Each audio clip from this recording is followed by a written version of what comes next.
Hello friends, I welcome you to today's lecture on nature, scope and development of administrative law. In order to understand the meaning and process of delegation of the legislation, the objectives of the present lecture are as to understand the growth of administrative laws, to analyze various concepts of administrative law, to find out how rule of law is the edifice of administrative law, and to understand the role of judiciary in invalidating those laws which are contrary to rule of law. Nature, scope and development of administrative law. Administrative law evolved as a byproduct of the public law because of the growing socio-economic functions and increasing power of the government. The developments of the past few decades have resulted mainly in the establishment of a system of administrative agencies, tribunals, and law. Even in the 19th century, administrative law was developing in many countries like United States and United Kingdom. And today it is in many phases of equal or greater importance than the judicial system developed through the common law. In essence, administrative law is the law concerning the exercise of authority by administrative agencies and their relationship to the legislature, courts, and the public.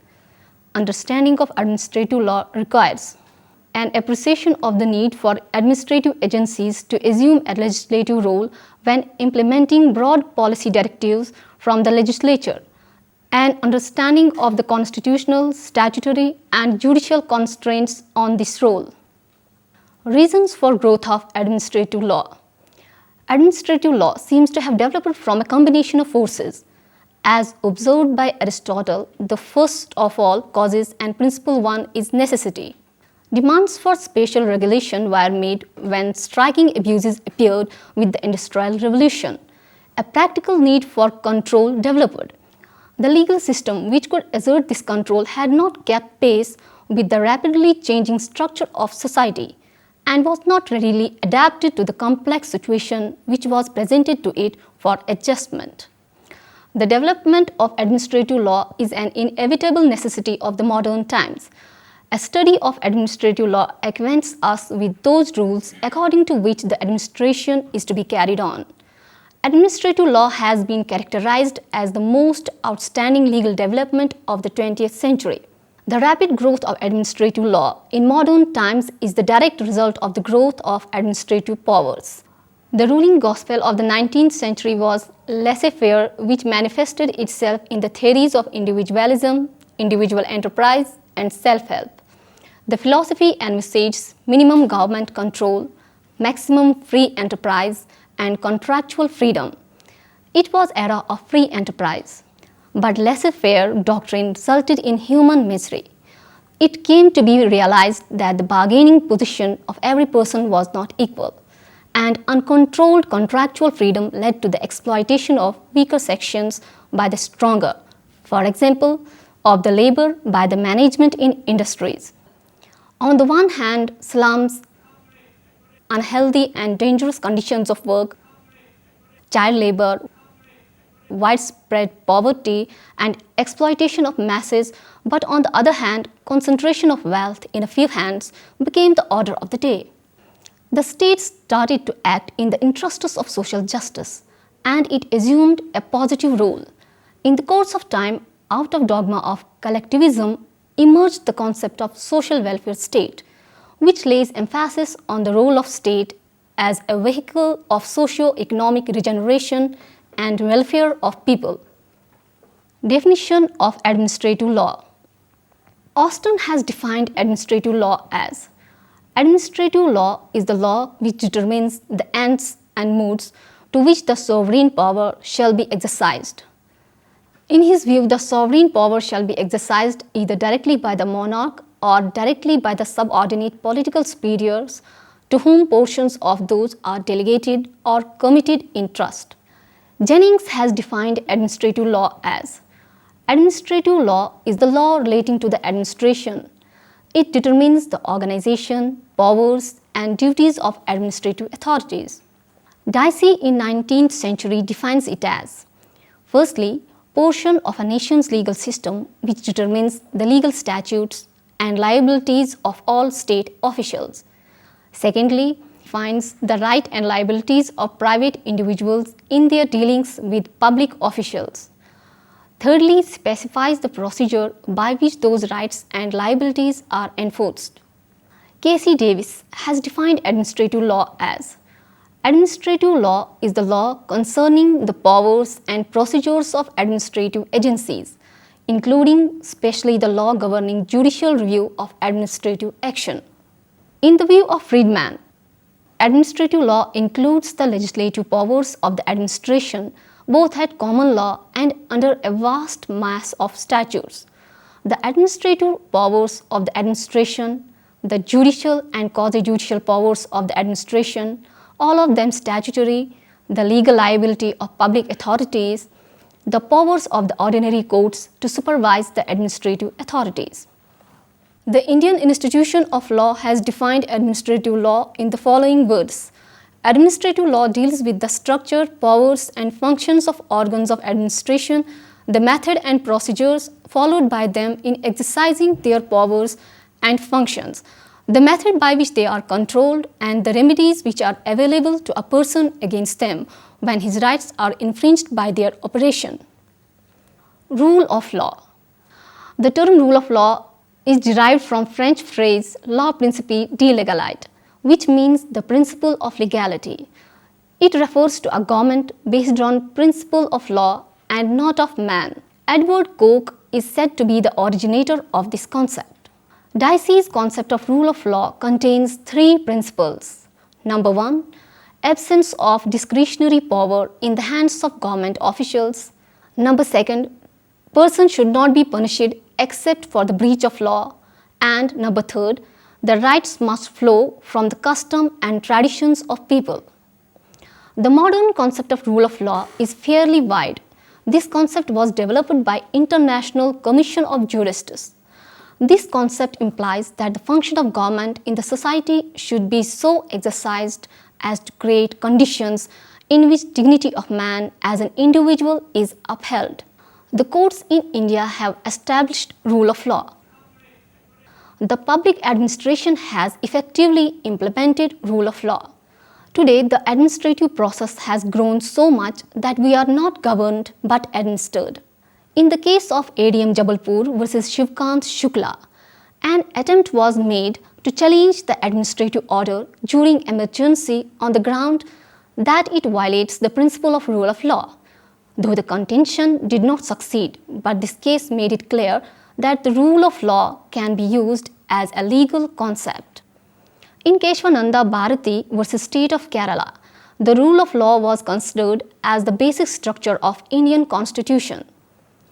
In Indira Nehru Gandhi versus Raj Narayan, judges held that Article 329A offends the concept of rule of law.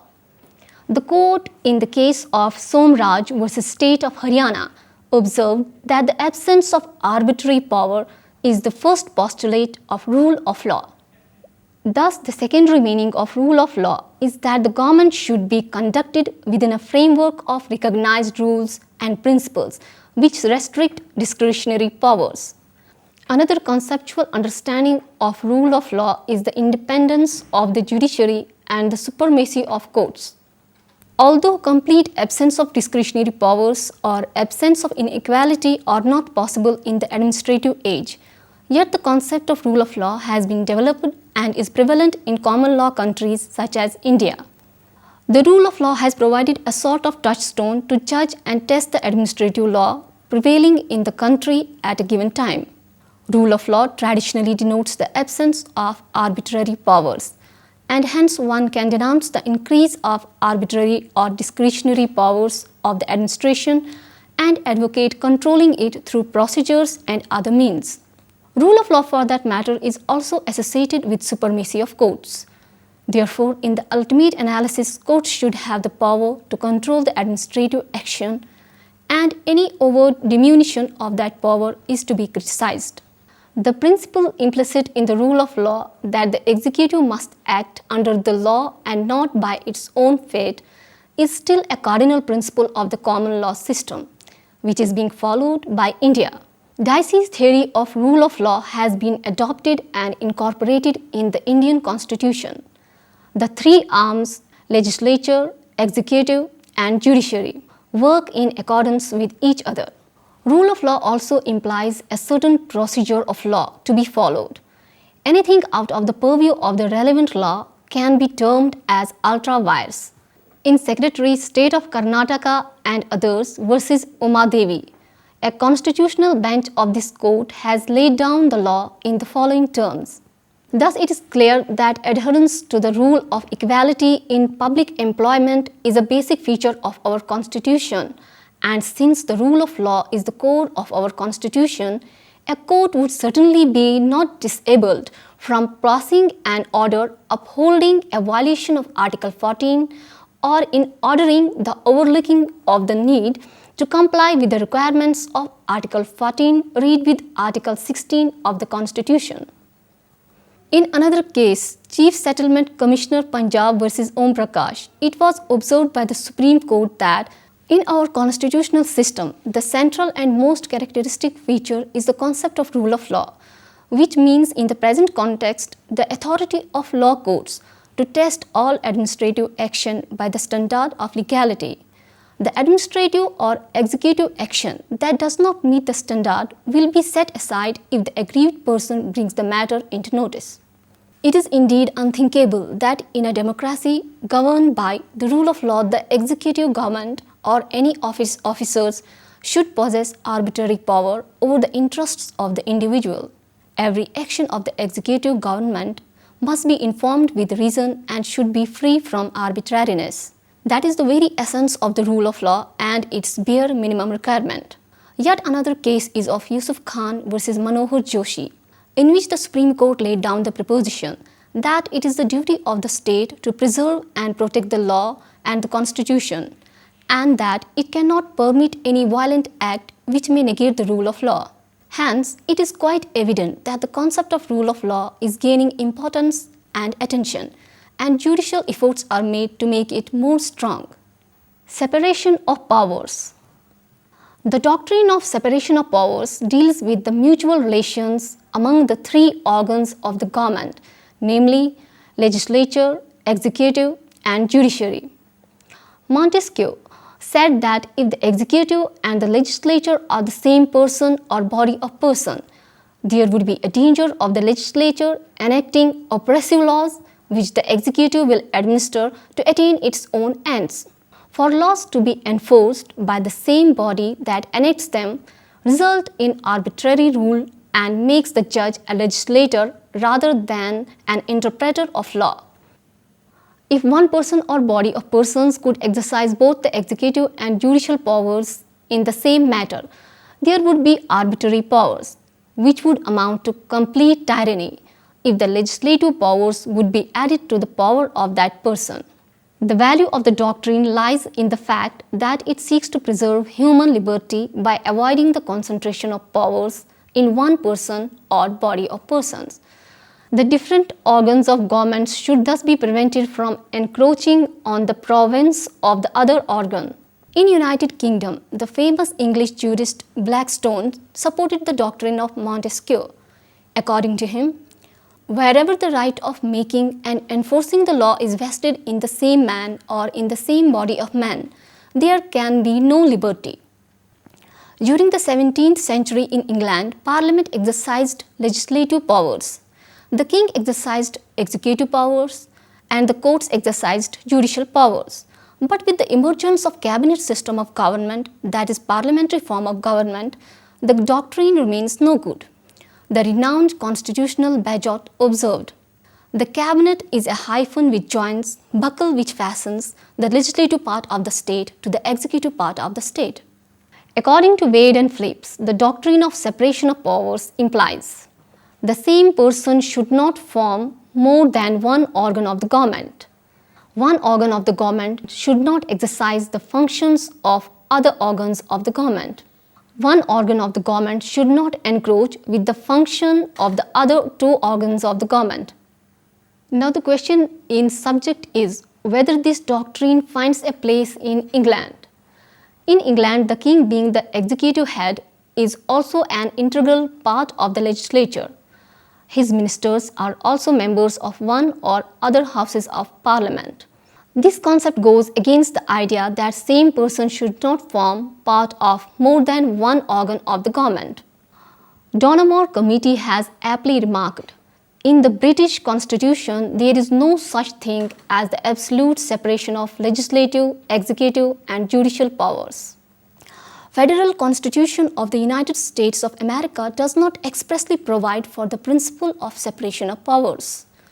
Having reliance on the doctrine of Montesquieu, Madison the Federalist observed, the accumulation of all powers, legislative, executive and judicial, in the same hands, whether of one, a few, or many, and whether hereditary, self-appointed or elective, may justly be pronounced the very definition of tyranny.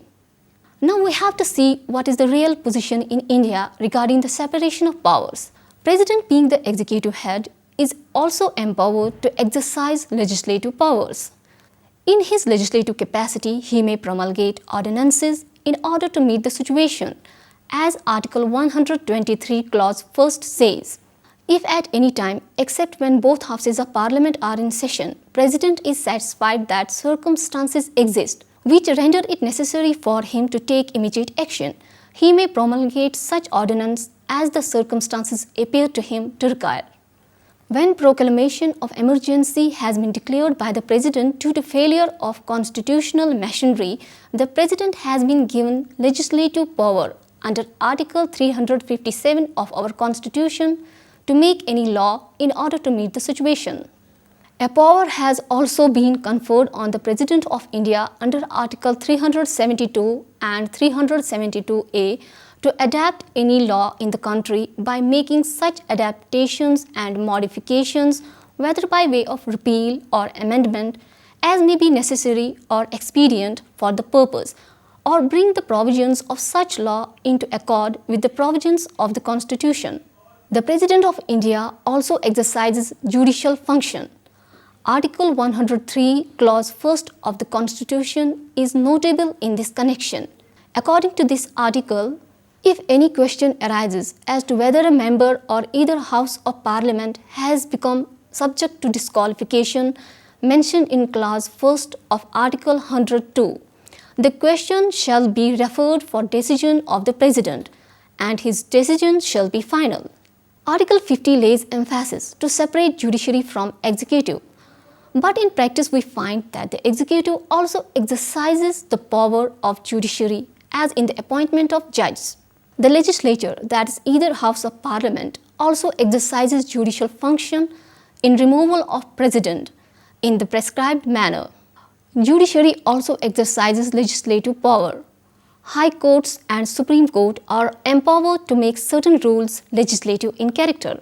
Whenever High Courts or Supreme Court finds certain provision of law against the Constitution or public policy, it declares the same null and void, and then amendments may be incorporated in the legal system. Sometimes High Courts and Supreme Court formulate the principles on the point while law is silent. This power is also legislative in character. Therefore, the doctrine of separation of powers has no place in strict sense in Indian Constitution, but the functions of different organs of the government have been sufficiently differentiated so that one organ of the government could not usurp the functions of another. Separation of powers and judicial opinion. The following cases explain the real position of doctrine of separation of powers prevailing in our country. In Re-Delhi Law Act case, Honorable Chief Justice Kanaya observed, although in the Constitution of India there is no express separation of powers, it is clear that a legislature is created by the Constitution and detailed provisions are made for making that legislature pass laws. It is then too much to say that under the Constitution, the duty to make laws, the duty to exercise its own wisdom, judgment and patriotism in making law is primarily cast on the legislature. Does it not imply that unless it can be gathered from other provisions of the Constitution, other bodies, executive or judicial, are not intended to discharge legislative functions? To the same effect, another case is Rai Sahab Ram Javaya versus State of Punjab, in which the Honorable Chief Justice B.K. Mukherjee observed, The Indian Constitution has not indeed recognized the doctrine of separation of powers in the absolute rigidity, but the functions of different parts or branches of the government have been sufficiently differentiated, and consequently it can very well be said that our Constitution does not contemplate assumption by one organ or part of the state of the functions that essentially belong to another. In Ramakrishna Dalmia versus Justice Tendolkar, Honorable Chief Justice S.R. Das opined that in the absence of specific provision for the separation of powers in our Constitution, such as there is under the American Constitution, same such division of powers, legislative, executive, and judicial, is nevertheless implicit in our Constitution. In Hari Shankar Nagla versus State of MP, it was observed the legislature cannot delegate its functions of laying down legislative policy in respect of a measure and its formulation as a rule of conduct. The legislature must declare the policy of the law and the legal principles which are to control any given cases, and must provide a standard to guide the officials or the body in power to execute the law. The essential legislature function consists in the determination of the choice of legislative policy and of formally enacting that policy into a binding rule of conduct. Virtually, absolute separation of powers is not possible in any form of government.